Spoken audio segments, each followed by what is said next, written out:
Hey everyone, Tanu Malik this side. आज हम कर रहे हैं unit 3 yoga as preventive measure for life long diseases. Previous board में जितने भी क्वेश्चंस आ चुके हैं वो हम यहाँ पर सारे प्रैक्टिस करके जाएंगे, जिससे आपकी बहुत अच्छी तैयारी होगी। इससे पहले हम नॉकआउट फिक्सचर्स यूनिट 1 एंड 2 उसको भी प्रिपेयर कर चुके हैं, तो उसको भी आप मिस ना करें। स्टार्ट करते हैं। Question number 1, which one of the following asanas is not a remedial asana for treating obesity. Obesity क्या है? जिसको हम बोलते हैं ओवरवेट, मोटापा। इसमें से कौन सा ऐसा आसन है जो ओबेसिटी को ट्रीट नहीं करता? नॉट दिया हुआ है। तो ऑप्शंस क्या है हमारे पास?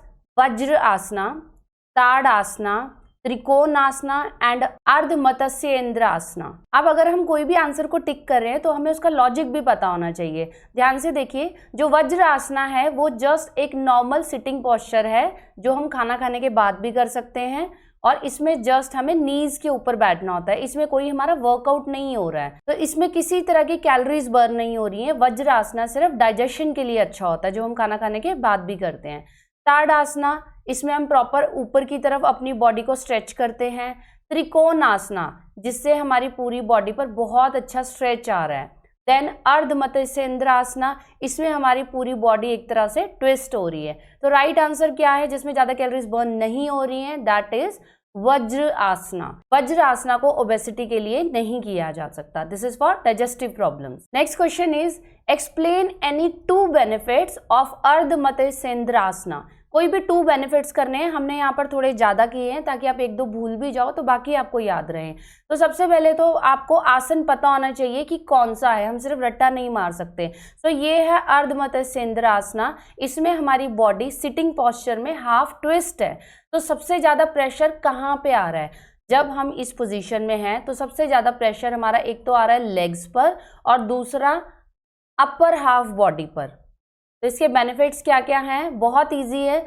It loses extra fat. ये ओबेसिटी के लिए भी आसना किया जाता है। जो भी हमारी बॉडी में एक्स्ट्रा फैट है ये उसको दूर करता है और हमारी बॉडी की शेप को इम्प्रूव करता है। उसके बाद मैंने आपको बताया जो प्रेशर है वो अपर बॉडी पार्ट्स पर है, और जो हमारे इंटरनल ऑर्गन्स है उनको ये स्ट्रॉन्ग करता है, जैसे कि liver, kidney, spleen and pancreas. ये सब हेल्दी रहते हैं, स्ट्रॉन्ग रहते हैं। और स्ट्रेच कहाँ पर आ रहा है? It stretches the shoulders, हिप्स and neck. तो उसकी भी हमारी फ्लेक्सिबिलिटी और स्ट्रेंथ इंप्रूव होती है। And it also supports the digestive system.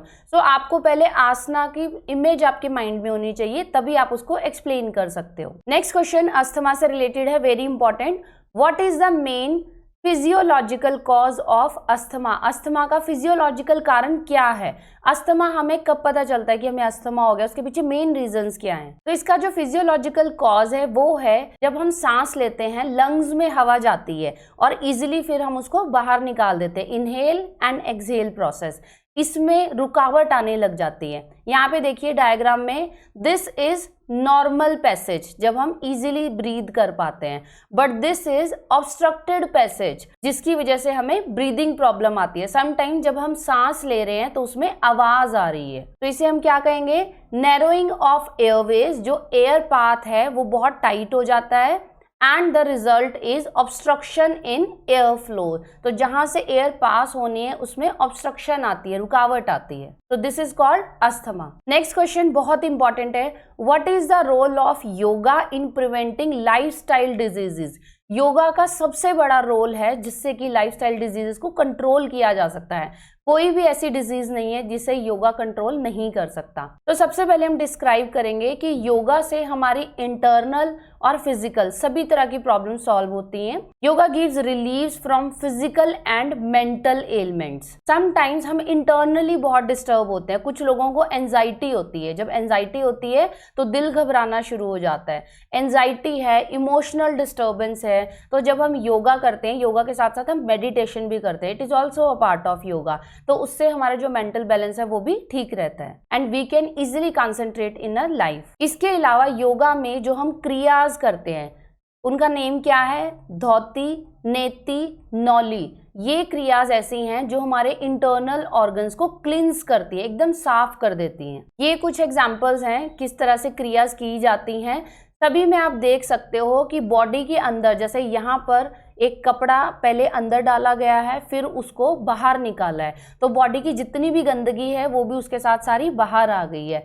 इसी तरह से यहाँ पर क्या है, नाक में पानी डाला गया है, एक तरफ से नॉस्ट्रिल में पानी डाला है, दूसरी तरफ से निकाल रहे हैं, तो इससे हमारा जो नेसल पैसेज है वो क्लीन हो जाता है। यहाँ पर देखिए, यहाँ पर क्या है, जो भी हमारा अंदर डाइजेस्टिव सिस्टम है, स्टमक के अंदर जितने भी पार्ट्स हैं, पूरा डाइजेस्टिव सिस्टम वो क्लींस हो जाएगा। नेक्स्ट पॉइंट में हम बताएंगे कि योगा कौन कौन सी डिजीजेस को ठीक करता है। अब आपको जितनी भी डिजीजेस का नाम आता है वो सब यहाँ पे लिख दो। कोल्ड, कफ, इंसोम्निया, इंसोम्निया होता है जिसमें आपको रात को नींद नहीं आती है, asthma, constipation, arthritis, acidity, hypertension, obesity, और भी प्रॉब्लम्स पता होंगी आपको, cardiac problems, respiratory problems, digestive problems, सब लिख दो यहाँ पे। इन सब को योगा की प्रैक्टिस से ठीक किया जा सकता है। इसके अलावा हमने पोस्चरल डिफॉर्मिटीज पढ़ा था कि योगा से बहुत सारी पोस्चरल डिफॉर्मिटीज को ठीक किया जाता है। यहाँ पे भी आप ऐड कर सकते हो काइफोसिस, स्कोलियोसिस, फ्लैट फुट, ये सब भी हम योगा की हेल्प से ठीक कर सकते हैं। Next question is explain about the procedure and advantages of भुजंग आसना। भुजंग किसको बोला गया है, हमारी बाहों को, जो हमारी बाजू हैं इनको बोला जाता है भुजंग। तो वो आसना जिसमें मेन रोल हमारी बाजुओं का होता है। सबसे पहले हम इसका प्रोसीजर बताएंगे। तो इसका फर्स्ट स्टेप क्या है, भुजंग आसना में सबसे पहले आपको उल्टे लेट जाना है। सेकेंड स्टेप, टोज आपस में जुड़े होंगे और जो हाथ हैं वो कंधों के पास आ जाएंगे, क्योंकि यहीं से आपने बॉडी को ऊपर की तरफ पुश करना है। उसके बाद जब आप बॉडी को ऊपर की तरफ लेके जाओगे, हाथ कंधों के पास, और बॉडी को यहाँ से ऐसे ऊपर की तरफ लेके जाओगे, तो आप इनहेल करोगे, साथ में इनहेल करते जाओगे और बॉडी एकदम अप, जैसे यहाँ पे ये जो पोस्चर है ये स्नेक वाला पोस्चर आ जाएगा। इनहेल किया है, बॉडी ऊपर है, और जब आपका पोस्चर कंप्लीट हो गया है 5-10 सेकेंड्स होल्ड करके आप एक्सहेल करोगे, सांस को छोड़ दोगे और दोबारा से उल्टे लेट जाओगे। ये इसका प्रोसीजर है। एडवांटेजेस ऑफ भुजंगासना, मैंने आपको बताया था आप बॉडी के अकॉर्डिंग ही एडवांटेजेस को एक्सप्लेन करोगे। अब भुजंगासना में अगर हम इन पॉइंट्स को ना पढ़े तो हमें क्या क्या नजर आ रहा है। सबसे पहले तो हमने इनहेल किया, उसको काफी देर तक रोक के रखा, तो क्या इंप्रूव हो रहा है, डाइजेस्टिव सिस्टम। सेकेंड थिंग, हमारे हाथों की स्ट्रेंथ इंप्रूव हो रही है, क्योंकि ये हाथों से किया जाता है, arms and shoulder strength improve हो रही है। थर्ड थिंग, हमारी जो बैक है ये स्ट्रांग होती है। अगर किसी की भी बैक बहुत वीक है तो उसको भुजंगासना रेफर किया जाता है। और जो बहुत ही कॉमन है, ब्लड सर्कुलेशन इंप्रूव होता है, बॉडी की फ्लेक्सिबिलिटी इंप्रूव होती है। इसके अलावा हमारी बॉडी में जितने भी सिस्टम्स हैं, digestive system, nervous system, reproductive system, वो सभी मेंटेन होते हैं और अच्छे हो जाते हैं। और इसके 3 मेन पॉइंट्स हैं। इससे अस्थमा रिड्यूस होता है, क्योंकि इससे हमारी लंग्स कैपेसिटी भी अच्छी हो जाती है। It corrects the body posture इससे इंप्रूव होता है। एंड इसका सबसे मेन है, अनब्लॉक्स द कुंडलिनी चक्र। हमारी बॉडी में काफी सारे चक्रास होते हैं, तो ये जो कुंडलिनी चक्र है ये स्पाइन के बिल्कुल एंड में होता है यहाँ पर। तो अगर हम भुजंगासना को बार बार करते हैं तो इससे हमारा जो कुंडलिनी चक्र भी जागृत हो सकता है। Next question very important, latest आपको CBSE 2020 में आया था। Explain the procedure and benefits of any one asana used to cure diabetes. Diabetes को क्योर करने के लिए कौन कौन से आसनास हैं वो आपको पता होने चाहिए।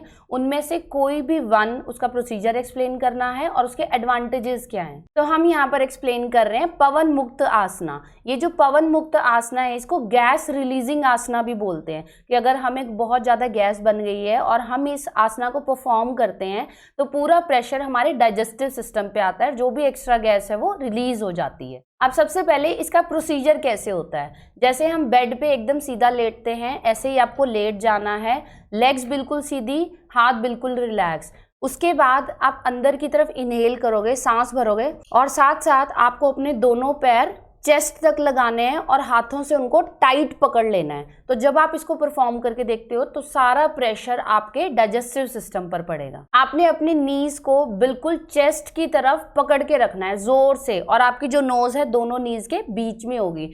जितनी देर तक आप होल्ड कर सकते हो उसको होल्ड करके रखना है, और ये बहुत ज्यादा इफेक्टिव है। आफ्टर सम सेकेंड्स, 5, 10 और 20 सेकेंड्स, आपने धीरे धीरे अपनी बॉडी को फिर से उसी पोजीशन में ले आना है और एक्सहेल कर देना है। अब आगे हमें लिखने हैं इसके बेनिफिट्स। तो इसका सबसे बड़ा बेनिफिट जो मैंने आपको अभी बताया था, it cures acidity, helps in gas relieving, indigestion and constipation. जो भी डाइजेशन से रिलेटेड प्रॉब्लम्स हैं ये सबको क्योर करता है। Then it also helps in gastro intestinal problems, किसी भी तरह की गैस से रिलेटेड प्रॉब्लम है वो आपकी दूर हो जाती है। अर्थराइटिस क्या होता है, जहाँ पे आपको जॉइंट्स में पेन रहता है, जब आप इतना ज़्यादा अपनी बॉडी को कंप्रेस कर रहे हो फिर रिलीव करते हो तो ये उसको भी क्योर करता है। देन हार्ट प्रॉब्लम्स, क्योंकि जब आपने इतनी ज़ोर से अपनी बॉडी को कंप्रेस किया हुआ है तो पूरा ब्लड फ्लो हार्ट की तरफ जा रहा है। And waist and back pain, stomach के साथ साथ कमर पर भी बहुत प्रेशर पड़ता है क्योंकि हमने अपने जो घुटने हैं उसको चेस्ट की तरफ स्ट्रेच किया हुआ है, तो सबसे ज्यादा स्ट्रेचिंग कहाँ हो रही है, हमारी कमर पर हो रही है। और बॉयज के लिए स्पेशली अगर किसी को एब्स बनाने हैं तो इसके बहुत अच्छे रिजल्ट्स हैं, वो भी इसको परफॉर्म कर सकते हैं। Then it strengthens back muscles and cures back pain, किसी को भी बैक पेन है, मैंने बताया था एक भुजंग आसना रेफर किया जाता है और एक पवन मुक्त आसना, क्योंकि इसमें सबसे ज्यादा जो प्रेशर है वो बैक पे आ रहा है, बहुत स्ट्रेचिंग होती है। Then last is for female, it is beneficial for reproductive organs and menstruation disorder, किसी के भी पीरियड्स अगर इरेगुलर हैं या मेंसुरेशन पेन है तो ये उसको भी क्योर करता है। तो we have done all the important questions. आपको कोई भी डाउट है तो आप कमेंट करके पूछ सकते हैं। New viewers please subscribe the channel and like the video. Thank you, bye bye.